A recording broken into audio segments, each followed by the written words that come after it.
প্রিয় খামারি ও কৃষক ভাইরা, আসসালামু আলাইকুম। আপনারা যে যেখান থেকে আমার এই ভিডিওটি দেখতে পাচ্ছেন, আমি সবাইকে জানাই আন্তরিক শুভেচ্ছা এবং অভিনন্দন। আজকে আসলাম একটি ঘাসের জমিতে আপনাদেরকে দেখানোর জন্য। এতদিন কিন্তু দেখাচ্ছি যে আপনার যে যারা ওয়ান হাইব্রিড ঘাস, এই ঘাসগুলো কিরকম হয়, তো এই ঘাসটা কাটলে কিরকম হয়, তা সেই ব্যাপারে কিছু কথা বলার জন্য, আপনাদেরকে দেখানোর জন্য এই যে এখানে আসলাম। এই দেখেন, এই জমিটার ভিতরে কিন্তু এই ঘাসটা কিন্তু কাটা হয়েছে, কাটার পরে আবার কিন্তু ঘাসটা হচ্ছে।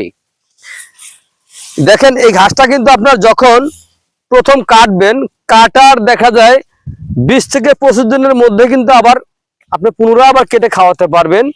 এই যে এখন যে ঘাসটা এখন আছে, ধরেন এই ঘাসটা কিন্তু প্রায় 4 ফুটের কাছাকাছি আছে। দেখা যায় আপনার 5 ফুট হইলে কিন্তু আপনি ঘাসটা কাটতে পারবেন। তো 5 ফুট হইতে এখনো কিন্তু বাকি প্রায় 1 ফুট ধরেন। এই 1 ফুট ঘাসটা যদি আপনার হইতে সর্বোচ্চ সময় নেবে আপনার 4 থেকে 5 দিন, এর মধ্যে আপনার এই 1 ফুট পূরণ হয়ে যাবে। তো আপনারা যদি গরু অথবা ছাগল, ভেড়া, মহিষের খামার করতে চান, কিন্তু আগে ঘাসের যোগানটা শতভাগ নিশ্চিত করবেন, তারপরে খামার করবেন। ঘাস হচ্ছে গবাদি পশুর একটি প্রধান খাদ্য। এই যে এখানে দেখতে পারতেছেন যে কি পরিমাণে ঘাস হয়ে আছে। এই ঘাসটা কিন্তু কাটার পরে হালকা পরিমাণে একটু সার প্রয়োগ করেছি। সারটা প্রয়োগ করার পরে কিন্তু দেখেন এতটুকু হয়েছে। এটুকু হইতে সর্বোচ্চ সময় গেছে আপনার 15 দিন। তো 15 দিন যদি যায়, দেখা যায় আর 1 ফিট জায়গা হইতে আপনার বেশি গেলে 5 থেকে 7 দিন যদি হয়, তাহলে 15 আর 7 20-21 দিন। এটা সর্বোচ্চ গেলে আপনার 25 দিনের মধ্যেই কিন্তু আপনার কেটে খাওয়ানো যায়, মানে গরুর অথবা ছাগলের খাওয়ানোর উপযুক্ত হয়ে যায়। এই ঘাসটা কিন্তু যদি অন্যান্য ঘাসের তুলনায়, এই যারা ওয়ান হাইব্রিড ঘাসটা কিন্তু আপনার ব্যাপক হারে চাহিদা রয়েছে। এই চাহিদাটার কারণ হচ্ছে ঘাসটা কিন্তু খুব অন্যান্য ঘাসের তুলনায় এই ঘাসটা কিন্তু খুব দ্রুত গতিতে বৃদ্ধি হয়ে থাকে। এই যে দেখেন, এখানে যে ঘাসের যে জমিটা দেখতে পাচ্ছেন, এখানে প্রায় অনেক জায়গা কিন্তু এই ঘাস, শুধু এই যারা ওয়ান হাইব্রিড ঘাস। কারণ এই যারা ওয়ান হাইব্রিড ঘাসটা কিন্তু আপনার রোপণ করতে খরচও কম।